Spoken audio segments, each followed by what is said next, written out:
ఓం శ్రీకృష్ణ పరబ్రహ్మణే నమః. అందరికీ నమస్తే అండి. ఈరోజు క్లాస్లో నేను మీకు భగవద్గీతలో చాలా చాలా ముఖ్యమైన శ్లోకం, ఆ శ్లోకంలో ఉండే అర్థాన్ని అంతరార్థాన్ని మీకు చాలా లోతుగా చెప్పబోతున్నానండి. అది ఏ శ్లోకం అంటే సాంఖ్యయోగం 2వ అధ్యాయం సాంఖ్యయోగంలో 16వ శ్లోకం. అందరూ కూడా ఓపెన్ చేసుకోండి. నా సతో విద్యతే భావో నా భావో విద్యతే సతః ఉభయోరపి దృష్టోంతః త్వనయోః తత్వదర్శిభిః స్తనయోః తత్వదర్శిభిః. చూడండి, ఇది నిజంగా ఎంత గొప్ప శ్లోకం అంటే ఈ ఒక్క శ్లోకంలో మొత్తం భగవద్గీత సారమంతా, ఇంకా చెప్పాలంటే భగవద్గీత ఆత్మ ఉంది ఈ ఒక్క శ్లోకంలో, లేదా భగవద్గీత హృదయం అనేది ఉంది. కాబట్టి ఈ ఒక్క శ్లోకాన్ని ఈ సందర్భంగా నేను మీకు బాగా లోతుగా విచారణ చేస్తూ చెబుతాను. మీరందరూ శ్రద్ధగా వినాలి. మొదట నేను సామాన్యంగా చెబుతాను, సామాన్యమైన అర్థంతో చెబుతాను, ఆ తర్వాత ఎక్స్ప్లెయిన్ చేస్తాను. చూడండి, అందరూ చూడండి. నా సతో విద్యతే భావో నా భావో విద్యతే సతః అంటే చూడండి, అసతః అసతః అంటే లేని దానికి రాసుకోండి. ఇప్పుడు నేను చెప్పేటప్పుడు రాసుకోండి. అసతః అంటే లేని దానికి భావః భావః అంటే ఉనికి, ఉనికి న విద్యతే లేదు, లేని దానికి ఉనికి అనేది లేదు. ఓకే, తర్వాత సతః సతః అంటే ఉన్నదానికి, ఉన్నదానికి అభావః అభావః అంటే లేమి లేదా లేకపోవడం అనేది న విద్యతే లేదు. అంటే ఏం తెలిసింది? లేని దానికి ఎంత ప్రయత్నించినా ఉనికి అనేదే లేదు, ఉన్నదానికి మాత్రం లేమి లేదు. అంటే సింపుల్గా చెప్పాలంటే ఉన్నది ఎప్పటికీ ఉంటుంది, లేనిది ఎప్పటికీ ఉండదు. ఈ వాక్యం రాసుకోండి అయ్యా, అద్భుతమైన వాక్యం ఇది. ఈ ఒక్క వాక్యంలో చాలా లోతైన అర్థం ఉంది. సింపుల్గా రాసుకోండి. ఉన్నది ఎప్పటికీ ఉంటుంది, లేనిది ఎంత ప్రయత్నించినా లేని దాన్ని పట్టుకొని ఇది ఉండాలి ఉండాలి ఉండాలి అని మీరు ఎంత ప్రయత్నించినా చివరికి ఏమవుతుంది చెప్పాలి? ఏమవుతుంది? దుఃఖమే మిగులుతుంది. కాదమ్మా, లేకుండానే పోతుంది. అది పాయింట్ రాసుకోండి. లేని దాన్ని మీరు పట్టుకొని ఏమండి ఇది ఉండాలండి, ఉండాలి ఉండాలని మీరు ఎంత తప్పించినా చివరికి అది లేకుండానే పోతుంది. అందువల్ల మీకు తీవ్రమైన దుఃఖము కలుగుతుంది. తర్వాత చూడండి, తర్వాత ఈ తర్వాతి పాదం ఉభయోరపి దృష్టోంతః. ఉభయోరపి అంటే ఈ రెండింటి యొక్క, రాసుకోండి, ఉభయోరపి అంటే ఈ రెండింటి యొక్క అంతహతు. అంతహతు అంటే నిశ్చయాన్ని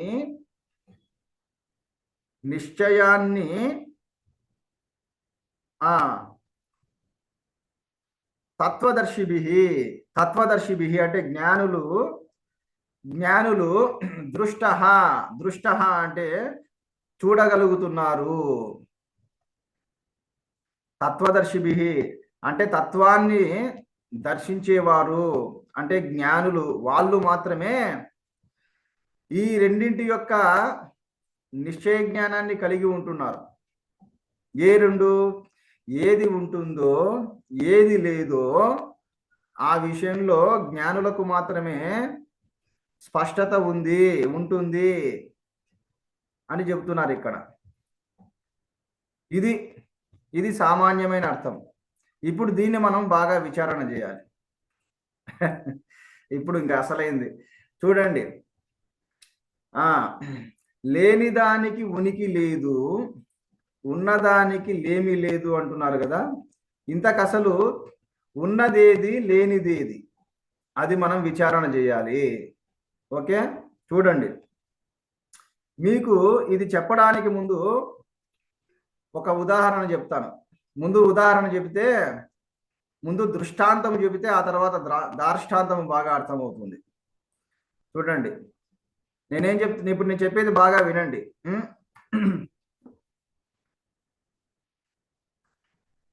కుండకు ఉనికి లేదు, మట్టికి లేమి లేదు. రాసుకోండి పాయింట్. కుండకు ఉనికి లేదు, మట్టికి లేమి లేదు. అలాగే ఆభరణానికి ఆభరణానికి ఉనికి లేదు, బంగారానికి లేమి లేదు.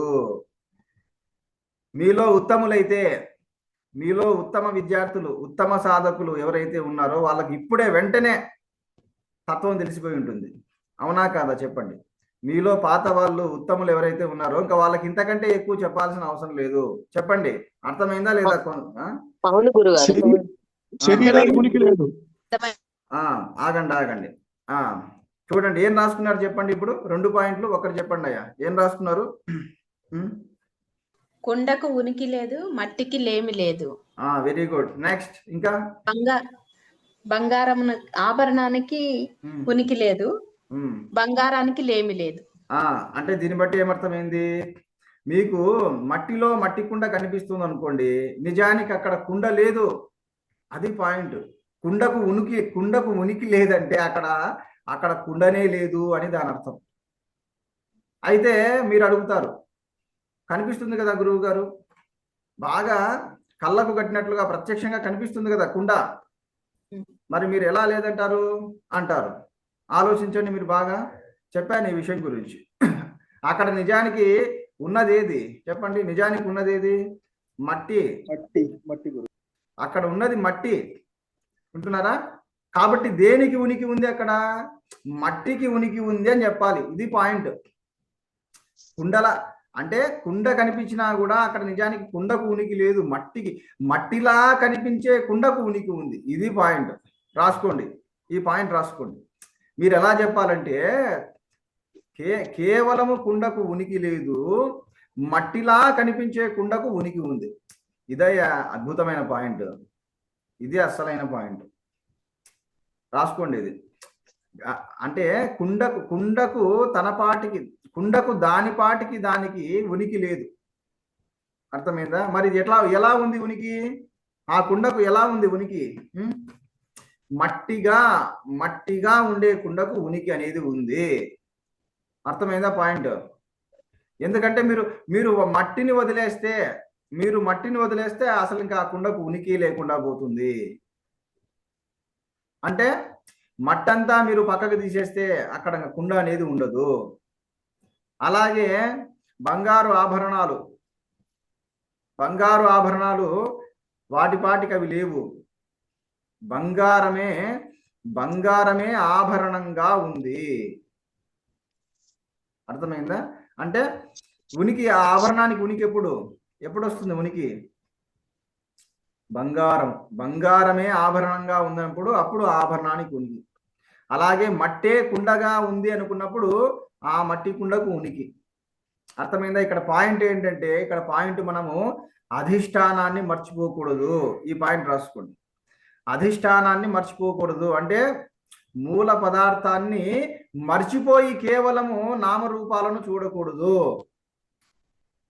అది అంటే కేవలము నామరూపాలకు ఉనికి అనేది లేదు.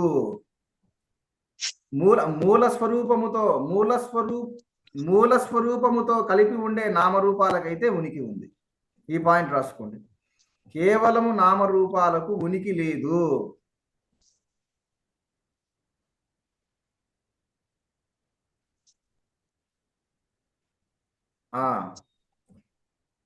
ఓకే, మరి దేనికి ఉంది ఉనికి? మూల స్వరూపంతో కలిపి ఉండే నామరూపాలకు ఉనికి అనేది ఉంది. ఇప్పుడు నేను మీకు చెప్పింది ఉదాహరణ మాత్రమే. ఇప్పుడు ఇంకా దార్ష్టాంతికానికి వద్దాం. అంటే ఇప్పుడు చెప్పిన ఈ ఉదాహరణను, ఇప్పుడు చెప్పిన ఈ సూత్రాన్ని మనకు అన్వయించుకుందాం.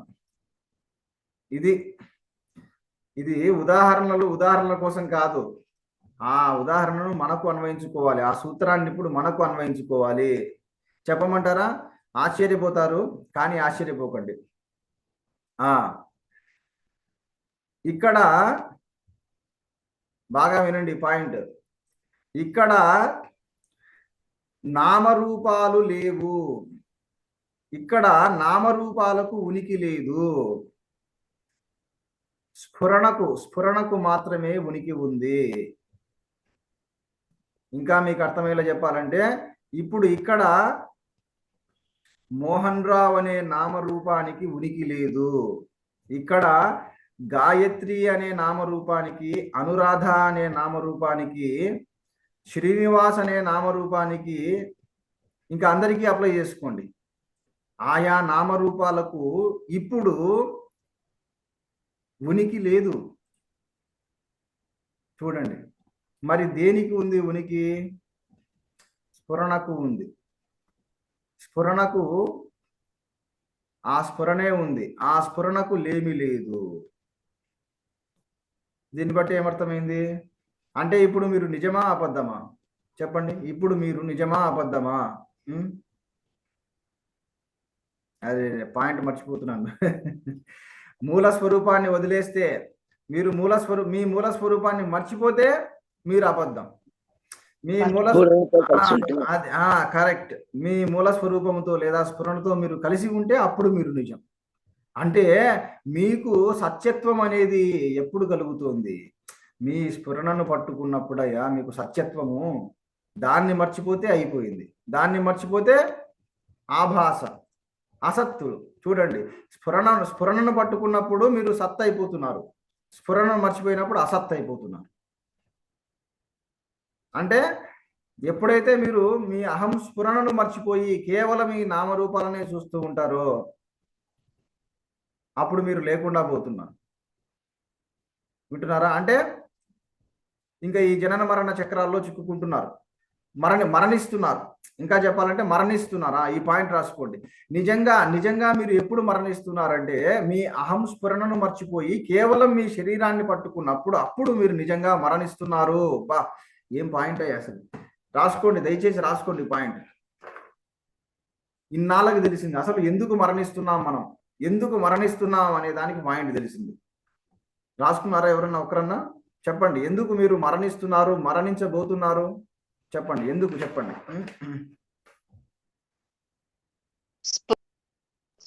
స్ఫురణను పట్టుకోకపోవటం వల్ల మరణిస్తున్నాం.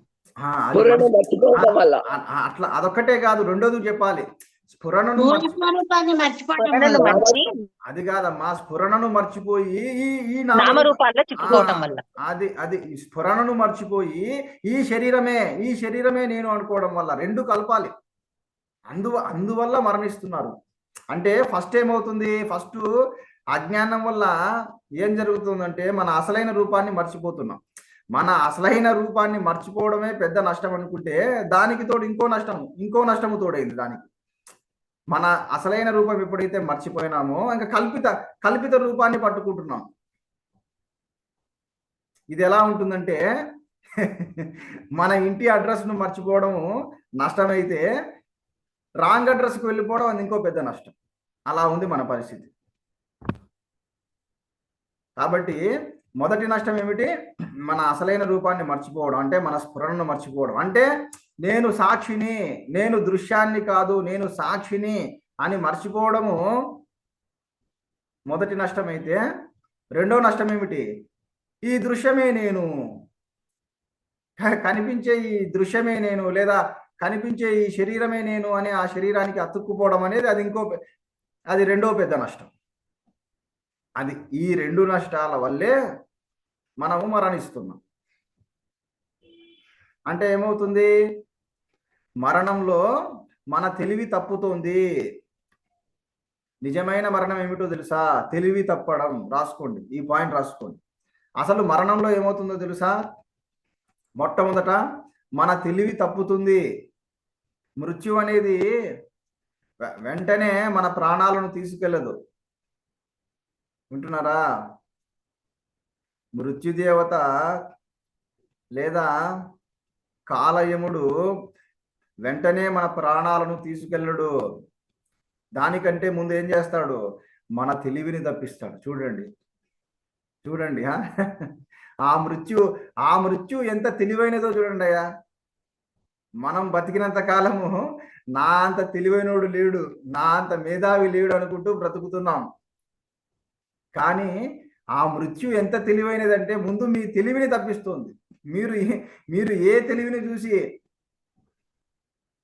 గర్విస్తున్నారో, ఏ తెలివిని చూసుకొని ఇంతకాలము అహంకరించారో ఆ తెలివిని తప్పిస్తోంది మృత్యు. అది ఆ తర్వాత ఏం చేస్తుంది? తెలివిని తప్పించిన తర్వాత అప్పుడు మీ ప్రాణాలను తీసుకొని పోతుంది. కాబట్టి ఇక్కడ మరణం అంటే ఏమిటి? తెలివి తప్పడం. ఈ విధంగా చూసుకుంటే మనము ప్రతిరోజు మరణిస్తున్నాం. చెప్పండి, ఎలా ఎలా మరణిస్తున్నాం ప్రతిరోజు? నిద్ర నిద్రలో అది కరెక్ట్. అంటే గాఢ నిద్ర. గాఢ నిద్రలో మనము ప్రతిరోజు మరణిస్తూనే ఉన్నాం. అంటే గాఢ నిద్రలో ఏమవుతుంది? గాఢ నిద్రలో మన తెలివి తప్పుతోంది. కాబట్టి ఆ నిద్ర కూడా దాన్ని ఏమంటారు? తాత్కాలికమైన మరణం. అది నిద్ర అనేది తాత్కాలికమైన మరణం. మరి అది మరణం ఎప్పుడు కాదు? మన నిద్రావస్థ అనేది మరణం ఎప్పుడు కాదు? యోగ నిద్ర అయినప్పుడు. ఈ పాయింట్ రాసుకోండి. ఎప్పుడైతే మన నిద్ర యోగ నిద్ర అవుతుందో అప్పుడు ఇక అది మరణం కాదు. యోగ నిద్ర అంటే అర్థం ఏమిటి? యోగ నిద్ర అంటే ఆ గాఢమైన నిద్రావస్థలో కూడా నేను ఉన్నాను అనే స్ఫురణను అనుభవానికి తెచ్చుకోవడము. అది యోగ నిద్ర అంటే. రాసుకోండి. యోగ నిద్ర అంటే అర్థం ఏమిటంటే అంతటి గాఢ నిద్రలో కూడా మన మనస్సు, బుద్ధి, అహంకారము, ఇంద్రియాలు అన్నీ లయమైనప్పుడు కూడా నా పాటికి నేనున్నాను,